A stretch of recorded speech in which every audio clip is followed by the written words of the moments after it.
بسم اللہ الرحمن الرحیم۔ جنزات قسط نمبر 13۔ سیاہ غبار کا ایک بھنور ان کی آنکھوں کے سامنے نمودار ہوا اور آسمان کی طرف اڑتا ہوا غائب ہو گیا۔ جس طرح اچانک طوفان شروع ہوا تھا، اچانک ماحول پہلے جیسا ہو گیا۔ مٹی کے غبار میں صباحت کو کوئی سراپا مجسم دکھائی نہیں دے رہا تھا۔ دھندلاہٹ کم ہوئی تو ایک ادھیڑ عمر شخص ان کے سامنے کھڑا تھا۔ وہ بزرگ شاہ سبحان تھے جو دھیرے دھیرے ان کی طرف بڑھ رہے تھے۔ ان کی کھوجی نظریں کسی کو ڈھونڈ رہی تھیں۔ وہ جوں ہی صباحت کے قریب آئے، انہوں نے پوچھا، تم دونوں کے ساتھ اور کون تھا؟ صباحت بوکھلائی گئی، اور یہ بزرگ اس طرح کیوں پوچھ رہے ہیں؟ بزرگ نے کراری آواز میں پوچھا، کون تھا تم دونوں کے ساتھ؟ ہمارے ساتھ اسحاد تھا، صباحت نے گھبراہٹ میں بلا تعمل کہا۔ کون اسحاد؟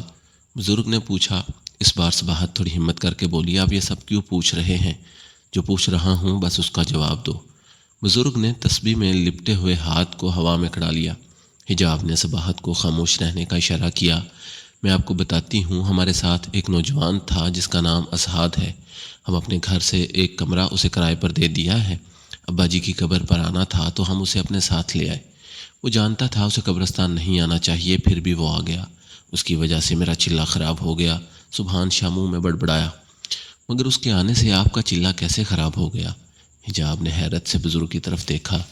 یہ راز و نیاز کی باتیں تم نہیں سمجھ سکتی۔ تم اتنا سمجھ لو کہ اس کی طرف سے اگر کوئی خطرہ محسوس کرو تو سبحان شاہ کو یاد کر لینا۔ آپ؟ سوال حجاب کے گلے میں ہی اٹک گیا۔ میں پیر سبحان شاہ ہوں۔ صباحت سر جھکا کے پیر کے سامنے کھڑی ہو گئی۔ آپ پیر سبحان شاہ ہیں؟ بہت خوش نصیبی ہے ہماری کہ آپ کا دیدار ہو گیا۔ بہت نام سنا ہے آپ کا، میں تو کب سے سوچ رہی تھی کہ آپ کے پاس آؤں، بس پریشانیوں کی ماری وقت نہ نکال سکی۔ سائی نے اس کے سر پر ہاتھ پھیرا۔ کوئی بات نہیں، آزمائش نیک لوگوں پر ہی آتی ہے۔ حویلی آنا، پھر تمہارے مسئلے کا بھی سنوں گا۔ یہ کہہ کر سائیں بابا وہاں سے چل دیے۔ صباحت اور حجاب نے احسان الحق کی قبر پر پھول چڑھائے، پھر اسحاد کو ڈھونڈنے لگیں۔ یہ اسحاد کہاں چلا گیا ہے اور اس طرح اچانک کیوں چلا گیا ہے؟ حجاب ماں کا ہاتھ پکڑ کر سڑک کی طرف نکل آئی۔ وہ کوئی چھوٹا بچہ نہیں جو گم ہو جائے گا، آ جائے گا گھر جہاں بھی گیا ہوگا۔ حجاب نے ہاتھ کے اشارے سے رکشہ روکا اور دونوں گھر آ گئیں۔ اسحاد کے کمرے کی لائٹ جلی ہوئی تھی۔ لگتا ہے اسحاد ہم سے پہلے آ گیا۔ تم اندر جاؤ، میں اسحاد کو دیکھتی ہوں۔ کمرے میں داخل ہوتے ہی صباحت نے شکوے بھری نظروں سے اسحاد کی طرف دیکھا۔ اس طرح ہمیں چھوڑ کر کیوں چلے آئے؟ تم کہتے ہو کہ میرے بیٹے ہو، تو کیا بیٹے ماں کو اس طرح چھوڑ کر آ جاتے ہیں؟ اسحاد نے صباحت کو شانوں سے پکڑ کر کرسی پر بٹھا دیا اور خود اس کے قدموں میں بیٹھ گیا۔ آنٹی، آپ مجھے مار لیں مگر ناراض نہ ہوں۔ میں پہلے ہی قبرستان نہیں جانا چاہتا تھا۔ قبرستان جا کر میری طبیعت خراب ہو جاتی ہے۔ عجیب عجیب خیال من میں سوئیاں چبوتے ہیں، مجھ پر عجیب خفقانی کیفیت طاری ہو جاتی ہے۔ گھر نہ آتا تو شاید قبرستان میں بے ہوش ہو جاتا۔ اس کی بات سن کر صباحت پریشان ہو گئیں۔ خدا نہ کرے تم بیمار پڑو، میری دعائیں تمہارے ساتھ ہیں۔ اگر ایسی بات تھی تو تم ہمیں منع کر دیتے۔ اب تم آرام کرو، میں تمہارے لیے چائے بھجواتی ہوں۔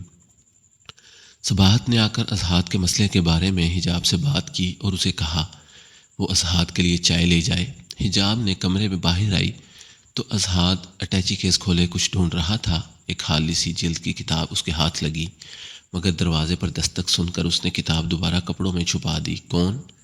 اسحاد نے کامتی آواز میں پوچھا۔ میں ہوں حجاب، آپ کے لیے چائے لائی ہوں، حجاب نے دھیمی سی آواز میں کہا۔ اسحاد دروازے کے قریب آیا۔ آپ باہر رکھ دیں، میں لے لوں گا۔ بہتر، یہ کہہ کر حجاب نے چائے دروازے کے پاس رکھی اور جانے لگی۔ جاتے جاتے حجاب کی نظر کھڑکی پر پڑی جس کا پردہ پیچھے سرکا ہوا تھا۔ اس نے دیکھا کہ اسحاد کا دایاں بازو بری طرح جھلسا ہوا ہے اور وہ انتہائی تکلیف میں اٹیچی کیس میں کچھ ڈھونڈ رہا ہے۔ حجاب گھبراہٹ میں بولی، آپ کے بازو پر کیا ہوا ہے؟ حجاب کی آواز سنتے ہی اسحاد نے بازوؤں کا کف نیچے کرتے ہوئے جھلسا ہوا حصہ ڈھانپا۔ معمولی زخم ہے، ٹھیک ہو جائے گا۔ آپ اسے معمولی کہتے ہیں؟ اب باہر لان میں بیٹھیں، میں ڈریسنگ کا سامان لاتی ہوں۔ اسحاد لان میں پڑی بیت کی کرسی پر بیٹھ گیا۔ تھوڑی دیر میں حجاب میڈیکل باکس لے آئی۔ حجاب نے ایک اسحاد کی کرسی سامنے رکھ دی اور اس پر بیٹھ گئی۔ اس نے میڈیکل باکس اپنی گود میں رکھا۔ اپنا بازو آگے کریں، میں آپ کو دوا لگا دوں، حجاب نے کہا۔ اسحاد بازو پیچھے سکیڑ کر بیٹھا ہوا تھا۔ آپ خواہ پریشان ہو رہی ہیں، میرے زخم میں تکلیف نہیں ہے، جبکہ تکلیف کے احساس سے اسحاد کے چہرے پر صاف دکھائی دے رہے تھے۔ حجاب نے اپنا ہاتھ آگے بڑھایا تو اسحاد نے حجاب کے خوبصورت چہرے کی طرف دیکھتے ہوئے اپنا ہاتھ اس کے ہاتھ میں دے دیا۔ آج وہ حجاب کو قریب سے دیکھ رہا تھا۔ آنچل حجاب کے سر سے سرک کر اس کے گلے میں لہرانے لگا۔ اس نے بالوں میں کلپ لگا رکھا تھا، مگر کچھ بالوں کی لٹیں اس کے چہرے پر بکھری ہوئی تھیں۔ حجاب نے روئی پر دوا لگا کر زخم پر رکھی تو مارے تکلیف کے اظہار کے منہ سے سی کی آواز نکلی۔ حجاب نے زخم پر پھونک مارنا شروع کر دیا، جس سے جلن کا احساس کم ہو گیا۔ پھر اس نے ڈریسنگ کرنا شروع کر دی۔ یہ زخم آپ کو کیسے ہوا؟ میرا مطلب ہے کہ آپ کا بازو کیسے جلا؟ اسحاد کی نظر ابھی تک حجاب کے چہرے پر ٹھہری ہوئی تھی۔ حجاب کیا کہہ رہی تھی اسے کچھ خبر نہیں، وہ تو بس آج جی بھر کر اس کا دیدار کر لینا چاہتا تھا۔ حجاب نے اپنا سوال دوبارہ دہرایا تو اسحاد سوچ میں پڑ گیا۔ اس کے پاس حجاب کے سوال کا جواب نہیں تھا۔ اس نے گہری نظر سے حجاب کی آنکھوں میں جھانکا۔ آپ اس قدر خلوص سے میری مرہم پٹی کی، خدارا مجھے تکلیف کا احساس نہیں رہا۔ حجاب اسحاد کی آنکھوں میں دیکھتی ہی رہ گئی۔ کچھ دیر کے لیے جیسے آنکھیں چرانا اس کے بس میں نہیں رہا، پھر ایک دم اس کو خود جھٹکتے ہوئے اپنی آنکھیں چکا لی۔ نہ جانے کیا ہے آپ کی آنکھوں میں؟ کیا ہے میری آنکھوں میں؟ اسحاد نے پوچھا۔ کچھ باتوں پر پردہ پڑا رہنا ہی بہتر ہوتا ہے۔ حجاب ساتھ ساتھ ڈریسنگ کر رہی تھی۔ اسحاد نے اپنا ہاتھ کھینچ لیا۔ اگر آپ میری بات کا جواب نہیں دیں گی تو میں ڈریسنگ نہیں کرواؤں گا۔ حجاب نے اسحاد کی طرف دیکھا۔ جب بھی آپ کی آنکھوں میں جھانکتی ہوں تو کسی کا پیاسا چہرہ میری آنکھوں کے سامنے آ جاتا ہے۔ وہ وجیح نوجوان جو فقیر کے روپ میں بھی شہزادہ دکھائی دیتا ہے۔ قوالی کے سرور میں مست وہ اپنے کندھوں تک لمبے بالوں کو اس طرح گھماتا ہے کہ اسے دیکھتے دیکھتے مجھ پر وجد طاری ہو جاتا ہے۔ جب میں اس کے قریب جاتی ہوں تو وہ میرے آگے کشکول پھیلا کر اس طرح میری جانب دیکھتا ہے کہ جیسے مجھ سے کچھ اور نہیں بلکہ… ابھی حجاب اپنی بات پوری نہیں کر پائی کہ صباحت کی آواز آئی۔ حجاب جلدی آؤ۔ آتی ہوں اماں، حجاب نے اونچی آواز میں کہا۔ اسحاد خود حجاب کی باتوں میں جیسے کھو گیا تھا۔ آپ نے اپنی بات ادھوری چھوڑ دی، حجاب نے مسکراتے ہوئے کہا۔ اس کی آنکھیں بالکل آپ جیسی ہیں۔ اسحاد بھی مسکرا دیا۔ اس فقیر نما شہزادہ کی آنکھوں میں اور کیا نظر آتا ہے آپ کو؟ حجاب ایک بار پھر کھو گئی۔ اس کی آنکھوں میں جذبات کی موجیں ہر لمحہ موجزن رہتی ہیں۔ اس کی مروت سے چمکتی آنکھیں گہری۔ لیکن جب میں آپ کو یہ بتاؤں گی کہ یہ سب کچھ ایک خواب ہے جو بار بار دیکھتی ہوں تو آپ مجھ پر ہنسیں گے۔ آپ لوگوں کی باتوں کو چھوڑیں، یہ بتائیں کہ آپ کو یہ خواب لگتا ہے یا… نہیں، مجھے خواب نہیں لگتا۔ میں نے جاگتے ہوئے بھی اس وجود کو اپنے قریب محسوس کیا ہے۔ حجاب کی آنکھیں فضا میں بھٹکنے لگیں۔ اسحاد کی ڈریسنگ مکمل ہو چکی تھی۔ اس نے کھوئے ہوئے اسحاد سے کہا، ایسا لگ رہا ہے جیسے وہ میرے آس پاس ہی کہیں ہے۔ یہ کہہ کر حجاب وہاں سے چلی گئی۔ رات کے 8 بج رہے تھے۔ صباحت حسب معمول حجاب کے ساتھ کچن میں مصروف تھی۔ احسان الحق کے جنرل اسٹور کا سیل مین منیر صباحت سے ملنے آیا تھا۔ صباحت نے اسے مہمان خانے میں بٹھا دیا۔ اسحاد کے کمرے میں چلی گئی۔ اسحاد بیٹا ذرا باہر آؤ، صباحت نے کہا۔